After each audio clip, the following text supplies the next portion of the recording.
정호승 시인이 봄길이라는 시를 썼습니다. 그 시를 읽어드리겠습니다. 길이 끝나는 곳에서도 길이 있다. 길이 끝나는 곳에서도 길이 되는 사람이 있다. 스스로 봄길이 되어 끝없이 걸어가는 사람이 있다.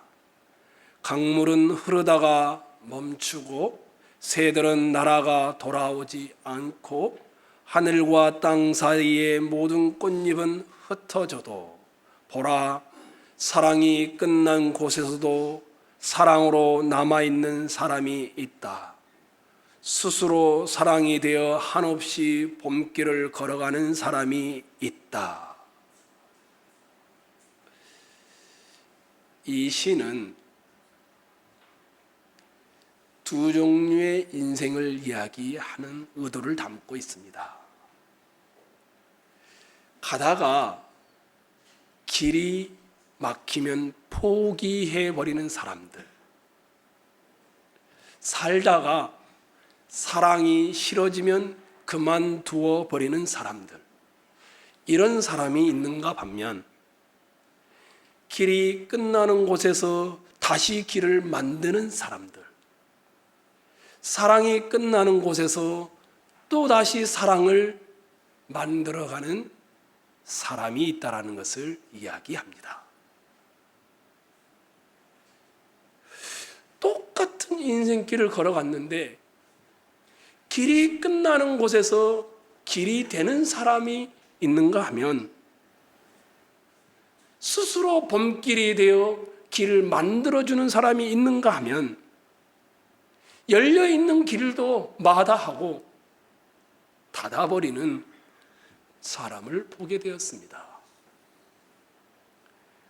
주어진 인생의 길을 걸어가다 멈추어버린 이 친구를 보며 마음이 너무 답답했습니다. 여기 계신 여러분은 어떤 인생의 길을 걸어가고 계시나요? 여러분의 인생의 길 또는 신앙의 길은 어떤 길이신가요? 강물은 흐르다가 멈추고 새들은 날아가 돌아오지 않고 하늘과 땅 사이의 모든 꽃잎은 흩어져도 보라, 사랑이 끝난 곳에서도 사랑으로 남아있는 사람이 있다. 이 시처럼 여러분은 여러분의 인생의 흐름이 끊기고 막히고 좌절하는 곳에서도 사랑으로 새로운 길을 만들고 계시나요? 저는 오늘 여러분과 이 이야기를 잠시 하고자 합니다. 모세가 지팡이를 들었는데 이 손을 딱 이렇게 내밀었습니다. 삽시간에 홍해 바다에 흐르던 물이 딱 멈추었었습니다. 바다에 멈춰선 물이 양쪽에 벽이 되어 물벽이 되었습니다. 내가 만약 이스라엘 백성들이었다면 이 광경을 보면서 입을 다물지 못하고 내 눈을 의심했을 것입니다. 게다가 드러난 바닷길이 어떻겠습니까? 보통은 질퍽질퍽하거나 그러지 않겠습니까? 마른 땅이 되어 있었습니다. 이들은 그 마른 땅으로 한 걸음 한 걸음 걸어서 홍해를 건너갑니다. 그리고 애굽의 병사들이 그 이스라엘 병사들을 쫓아와서 바다 같은 길로 홍해에 들어왔습니다. 그런데 하나님께서 바퀴를 빠지게 한다든지 방해함으로 더 이상 이스라엘을 추격하지 못하고 바다 한가운데 난관에 부딪히게 됩니다. 철병거가 얼마나 단단하겠습니까? 그런데도 그것이 고장이 난 것이었습니다. 그때서 그들은 여호와 하나님께서 이스라엘을 위해 싸우신다. 안 되겠다. 도망가자. 하나 그때는 이미 늦었습니다. 건너자마자 모세가 다시 지팡이 든 손을 내밀자 물벽이 다시 합쳐지기 시작합니다. 바다 안에 있었던 애굽의 병사들은 다 그곳에서 몰살을 당하고 맙니다. 건너왔던 이스라엘 백성들은 그 광경을 눈으로 봅니다. 시체가 둥둥둥둥 떠 있었습니다. 그러고는 그때서 그들은 하나님과 모세에게 경배하며 권위를 인정하기 시작했습니다. 이게 여러분과 제가 함께 읽었던 전체 스토리의 내용입니다. 여러분도 다 아실 겁니다. 80세 노인이 그 작은 손에 의해서 이런 일이 이루어졌을까요? 모세라는 사람이 누구에게 자연을 떡 주무르듯이 자기 마음대로 할 수 있을까요? 모세의 육체적 힘과 능력을 본다라면 이런 일은 상상하기 어렵습니다.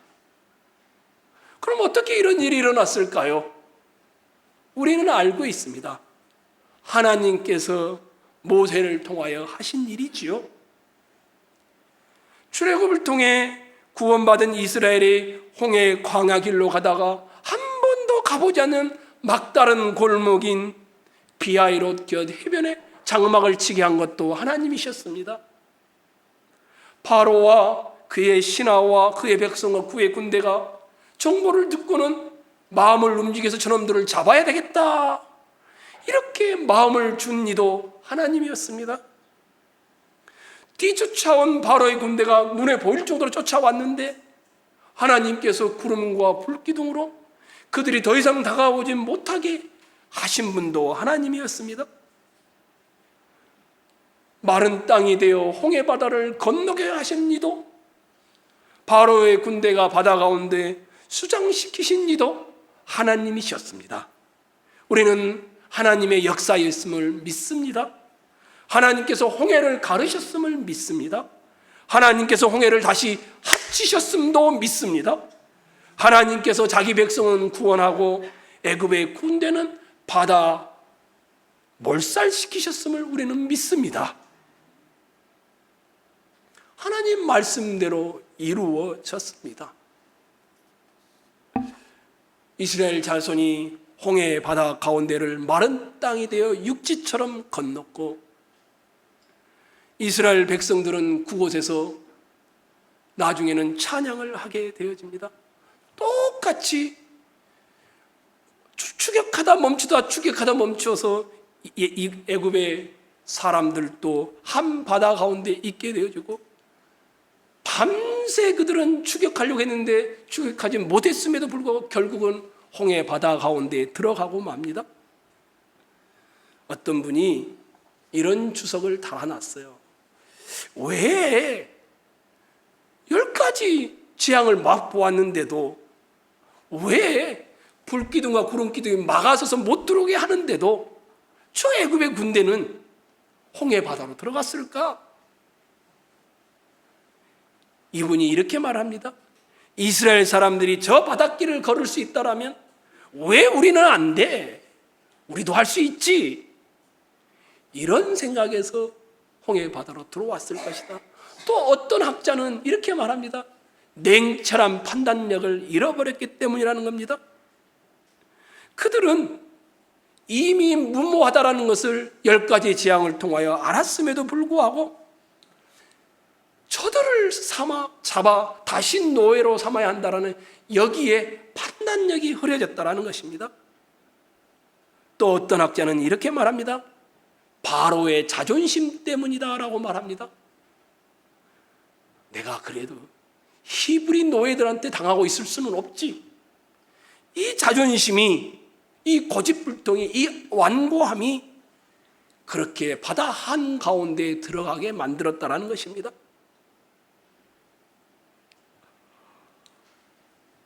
그런데 이 이야기는 이곳에서 이렇게밖에 표현되지 않지만 히브리서에서는 다르게 표현을 하고 있습니다.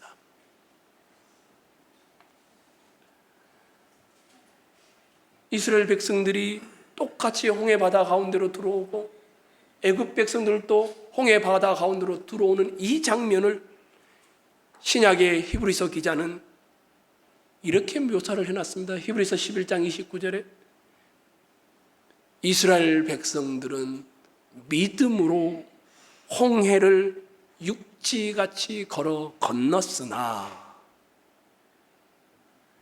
이스라엘 백성들의 걸음을 무슨 걸음이라고 하냐면 홍해 바다를 건너고 있는 이 걸음을 그냥 걸음이 아니라 믿음으로 건너갔다라고 묘사를 합니다. 이스라엘 자손들의 걸음과 홍해 바다를 육지처럼 건너가는 것이 믿음의 결과였다라는 겁니다. 반면에 바로 그 다음에 히브리 10장에 똑같이 말합니다. 애굽 사람들은 이것을 시험하다가 빠져 죽었으며, 다른 데서는 이렇게 표현했습니다. 의심하다가 빠져 죽었으며, 바로와 애굽 사람들의 홍해 바다를 향한 걸음은 우리의 눈으로는 똑같은 걸음이었는데 그것이 의심의 걸음이었다라고 묘사를 해놓고 있습니다. 이스라엘 백성들의 걸음은 믿음으로 바다를 육지처럼 건너고 있는 모습으로 묘사를 해놨고, 애굽 사람들의 모습은 시험하다가 의심하다가 빠져 죽는 결과로 묘사를 하고 있는 것입니다. 그러니 인생에 똑같은 걸음을 걸으며 걸어가도 두 길이 있구나. 한 길은 보이지 않지만 믿음의 걸음을 걷는 길이 있고, 또 다른 한 길은 알 수 없지만 의심과 시험의 길을 걷는 걸음이 있구나. 우리는 이것을 보게 되어집니다. 혹시 모세가 태어나 장면을 기록하고 있는 출애굽기 2장 1절로 10절을 여러분이 한번 보시면 좋을 것 같아요. 2장 1절에 10절을 보면 하나님이란 말이 한 번도 등장하지 않습니다. 심지어 모세의 아버지나 어머니가 가정예배를 잘 드렸다는 이런 말도 등장하지 않습니다. 아니, 그것도 좋지만 율법을 사랑했다는 말도 등장하지 않습니다. 경건한 사람이었다는 그런 분위기도 느껴지지 않습니다. 오히려 분위기는 너무 어둡습니다. 바로가 계엄령을 선포한 것이었습니다. 이스라엘 백성들의 사내 남자아이들은 다 죽여라, 바다에 던져 죽여라. 악입니다. 숨겨야 하고 버려져야 하고 공포와 불안이 있었습니다. 게다가 한 이름 없는 여자가 맞는 것이 조그만한 갈대 상자 하나뿐이었습니다. 이 일을 행하는 주연들은 다 여자들입니다. 그것도 이름도 등장하지 않습니다.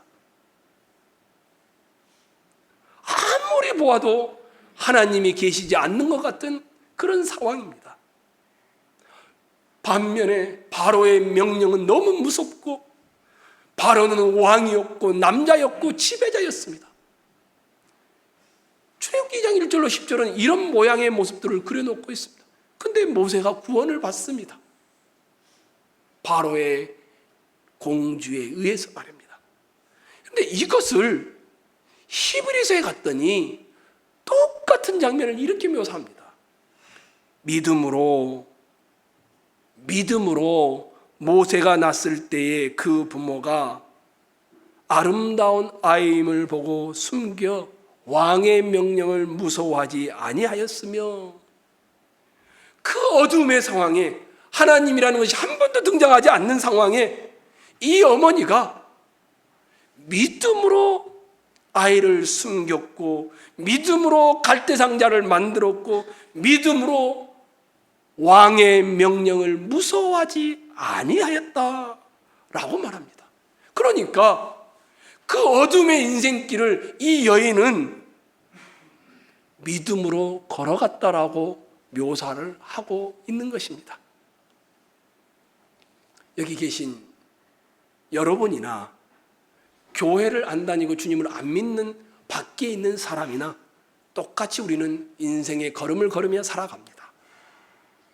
똑같은 인생의 일을 하죠. 직장 안에도 그렇죠. 똑같은 음식을 먹죠. 똑같은 시간을 살아가죠. 똑같이 불확실성의 시대를 살고 있죠. 하루하루 살아간다는 것이 버겁기는 여러분이나 바깥에 있는 사람들이나 다 마찬가지이죠. 그런데 히브리서 기자는 그냥 걸어갔다라고 하지 않습니다. 어떤 사람은 믿음으로 인생의 길을 걸어가고 있으며 어떤 사람은 같은 길인데 의심으로, 시험으로 그 길을 걸어가고 있다라고 묘사를 하고 있습니다. 우리는 인생을 걷고 있습니다. 그리고 우리가 걷는 이 인생이 모아지면 우리 인생의 열매가 되어집니다. 같은 장소, 같은 시간, 같은 시대를 살고 있습니다. 그런데 우리에도 두 종류의 사람이 있습니다. 어떤 사람은 믿음으로 인생길을 걸어갑니다. 어떤 사람은 의심과 시험으로 인생의 길을 걸어가는 것입니다. 재미있는 것이 하나 있습니다. 같은 시간, 같은 장소, 같은 형벌을 받고 예수님과 함께 십자가에 못 박혔던 두 강도를 보십시오. 정말 다 같이 똑같이 보았습니다. 그런데 이 두 강도의 반응은 완전히 다릅니다. 달린 행악자 중 하나는 비방하여 이르되 내가 그리스도냐? 우리를 좀 구원해봐라. 또 다른 하나는 그 사람을 꾸짖어 이르되 내가 동일한 정죄를 받고서도 하나님을 두려워하지 아니하느냐? 우리는 우리가 행한 일에 상당한 보응을 받는 것이니 이에 당연하거니와 이 사람이 행한 것은 옳지 않은 것이 없느니라. 그리고는 말합니다. 예수여, 당신의 나라에 임하실 때에 나를 기억하소서. 똑같은 십자가에 달렸고 똑같은 시간이고 같은 제목을 가지고 달려있는데 다른 눈을 가지고 주님을 보고 있는 두 사람이 등장하는 것입니다. 여러분은 어떤 걸음을 걷고 계시나요? 여러분은 어떤 인생의 걸음을 걷고 있나요? 오죽했으면 사도 바울이 자기가 사랑하는 고린도 교회 성도들을 향하여 마지막 장에 강력한 권면을 합니다. 우리가 한번 찾아볼까요?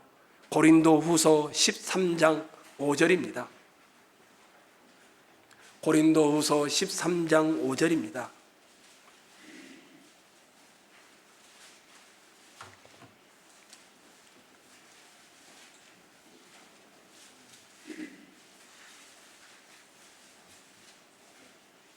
고린도 후서 13장 5절입니다. 읽도록 하겠습니다. 시작. 너희가 믿음 안에 있는가?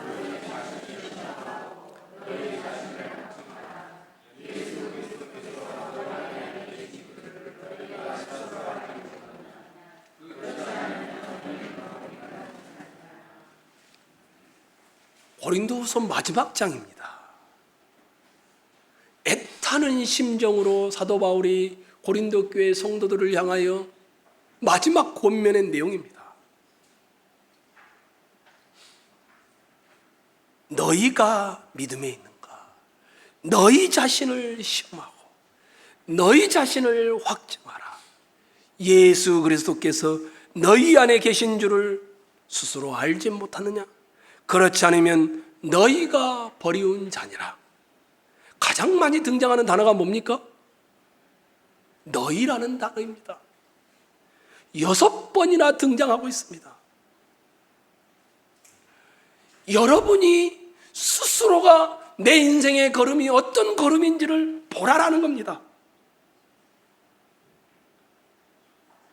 사도 바울은 믿음에 있는가를 확증하기를 요구하고 있습니다. 믿음의 증거를 보여보라는 것입니다. 성도들에게 세상에서 가장 관심을 가져야 할 것이 무엇인지 말씀하는데 그것이 뭐냐면 내 인생의 걸음이 믿음의 걸음인지를 확증하라는 것입니다. 성도들이 무엇보다 관심 가져야 할 것은 믿음입니다. 너희 자신을 남의 믿음에 대하여, 남의 삶에 대하여 말하기 전에 내 자신이 믿음을 어떻게 걷고 있는지를 밝혀보라는 것입니다. 믿음 안에 있는가를 확증해 보시기 바랍니다. 목사님, 어떻게 하면 믿음 안에 있는 걸 확증할 수 있을까요? 구체적으로 믿음 안에 있다는 것이 뭘까요? 다시 5절을 여러분 눈으로 한번 봐보십시오. 너희가 믿음에 있는가 너희 자신을 시험하고 너희 자신을 확증하라, 이렇게 말하고 나서 예수 그리스도께서 너희 안에 계신 줄을 너희가 스스로 알지 못하느냐. 믿음 안에 있다란 말을 다른 말로 하면 예수님이 내 안에 있다라는 말입니다. 이것은 너무나도 분명해서 본인은 알 수 있습니다. 그렇지 않으면 너희가 버림받은 자니라. 예수께서 그리스도인의 삶의 주인이 되십니다. 그리스도인은 예수님께서 요구하시는 삶을 삽니다. 그리스도인은 예수님의 생각에 자신을 맞추기 위하여 노력합니다.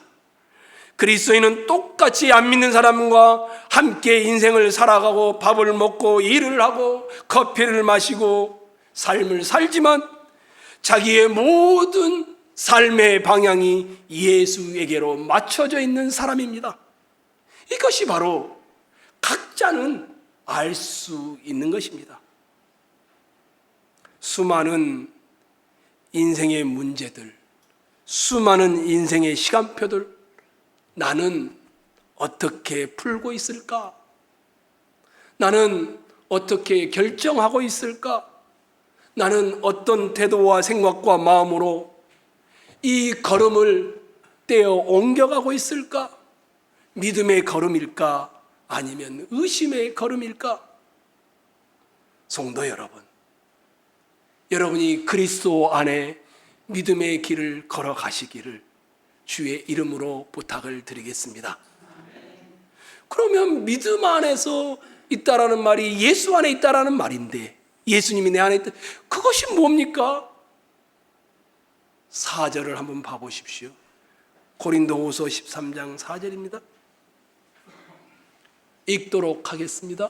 시작.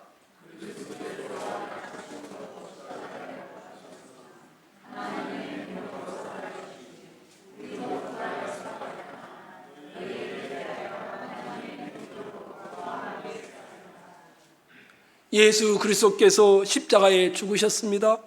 그리고 하나님의 능력으로 죽음에서 부활하셨습니다. 사도 바울이 이렇게 말하고 있는 겁니다. 십자가에서 옛사람이 죽었고 하나님의 능력으로 새로운 존재인 부활자로 되었다라는 것이죠. 그러면서 뭐라고 합니까? 성도가 예수 안에 있다라는 말이, 예수가 내 안에 있다라는 말은 무슨 말인가 하면 십자가의 정신과 삶으로 내 삶을 이끌어가는 것을 말하는 것입니다. 너희가 믿음 안에 있는가 확증하라는 말의 의미는 예수 안에 있다라는 말의 의미입니다. 예수 안에 있다라는 말의 의미는 그리스도께서 십자가의 연약함으로 죽었던 것처럼 우리도 연약한 가운데 삶의 자리에 죽지만 하나님의 능력인 부활자로 살아가는 것처럼 우리도 그런 권능을 힘입어 사는 존재들이라는 것입니다. 그래서 믿음 안에 있는가를 가장 잘 알 수 있는 방법은, 예수가 내 안에 있는가를 가장 잘 알 수 있는 방법은 내가 십자가의 정신과 삶을 드러내고 있는가를 보시면 됩니다. 이곳이 아닌 여러분의 삶의 터전인 가정에서, 여러분이 먹고 살아가는 직장에서, 여러분이 만나는 사람들 앞에서 얼굴은 똑같은 불신자나 신자나 같지만 나는 어떤 모습으로 살아가고 있는가? 십자가를 향하여, 십자가에 집중하여 드러내며 살고 있는가를 보시면 되는 것입니다. 바라고 소원합니다. 고린도 교회를 향한 사도 바울의 권면이 우리를 향한 권면이기를 원합니다. 여러분의 모든 삶의 자리가 믿음으로부터 나오는 것들이기를 원합니다. 여러분의 말이, 여러분의 생각이, 여러분의 태도가 이 십자가를 드러내며 향기롭게 하는 삶이 되시기를 주의 이름으로 축원합니다. 믿음으로 한 걸음을 떼어 옮겨가면 어떤 일이 벌어집니까? 우리는 잘 알고 있습니다. 이스라엘 백성들이 믿음으로 홍해 바다를 육지처럼 마른 땅에 건너갔더니 애굽 사람들이 쫓아오다가 오도 가도 못하고 중간에 막히면서 이렇게 말하죠. 아, 여호와께서 이스라엘을 위하여 싸우신다. 도망치자. 우리가 그렇게 가치 있는 존재가 아니라는 것을 잘 알고 있죠. 연약하지요. 능력도 없지요. 근데 우리가 믿음의 걸음을 걸으면 뭐합니까? 하나님께서 우리를 위하여 싸워 주신다라고 말씀하고 있습니다. 우리는 이길 수 없지요. 사실 이기고 있는 것처럼 보이는 것도 패배할 때가 많지요. 그런데 믿음으로 한 걸음을 걸어서 인생을 걸어가면 하나님께서 그곳에 함께 하셔서 우리를 위하여, 우리를 통하여 싸우신다라고 말씀하고 있는 것입니다. 그래서 믿음의 걸음을 걷는 자들은 하나님이 함께하는 역사들을 경험하게 되어지는 것입니다. 말씀을 맺으려고 합니다. 하나님이 이스라엘을 위해서 싸워주셨습니다. 이스라엘 백성들은 건너와서 물이 합쳐지고 애굽 사람들의 시체가 둥둥 떠 있는 것을 보게 되어집니다. 그런데 그 장면을 묘사하기를 이렇게 묘사를 했습니다. 여러분이 출애굽기 14장 30절을 한번 봐보십시오.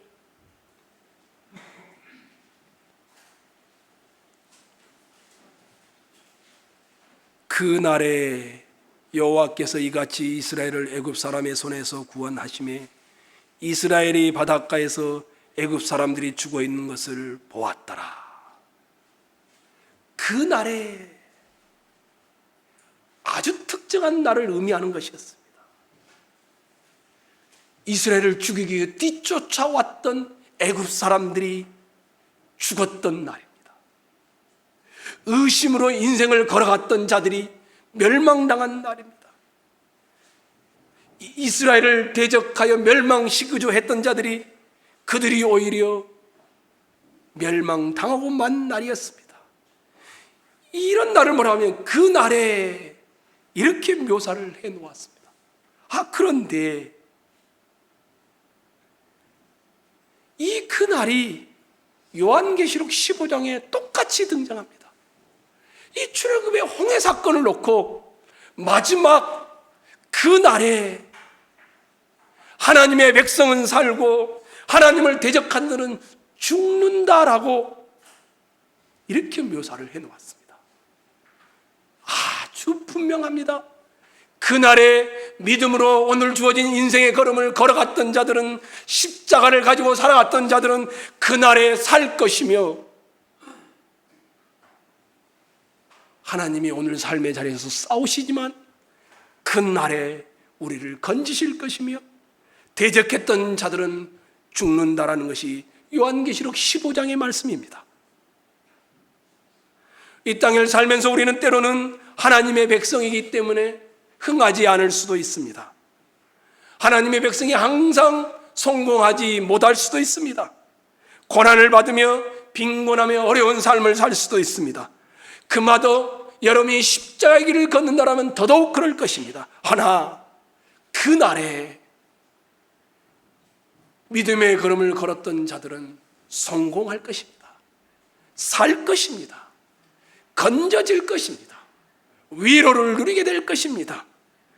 하나, 의심의 걸음을 걸었던 자들은 지금은 화려할지 모르지만 그날에는 멸망당하여 시체가 둥둥 떠 있는 것과 같은 삶의 모습으로 끝나고 말 것입니다.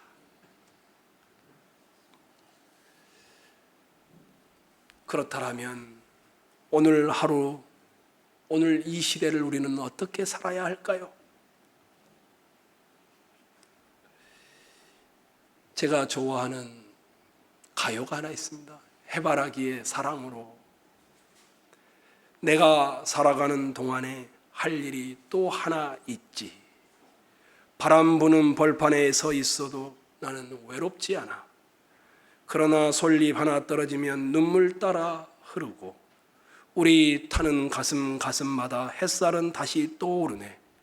아, 영원히 변치 않을 우리들의 사랑으로 어두운 곳에 손을 내밀어 밝혀주리라.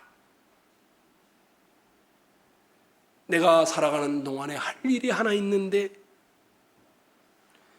바람 부는 언덕에 서서 쌀쌀한 인생의 그늘을 걷지만 사랑으로 어두운 곳에 손 내밀어 주는 삶, 이것이 우리가 이 땅을 살아가야 할 삶의 모양 아닐까요? 우리 주님도 그렇게 사셨습니다. 인내로 부끄러움을 개의치 아니하시고 있을 영광을 바라보며 오늘 사랑을 펼치시며 죽기까지 하셨습니다. 성도 여러분, 믿음의 걸음을 걸어가시기를 축원합니다. 성도 여러분, 의심의 걸음과 시험의 걸음을 멈추시기를 권면합니다. 성도 여러분, 여러분과 저의 그 날에는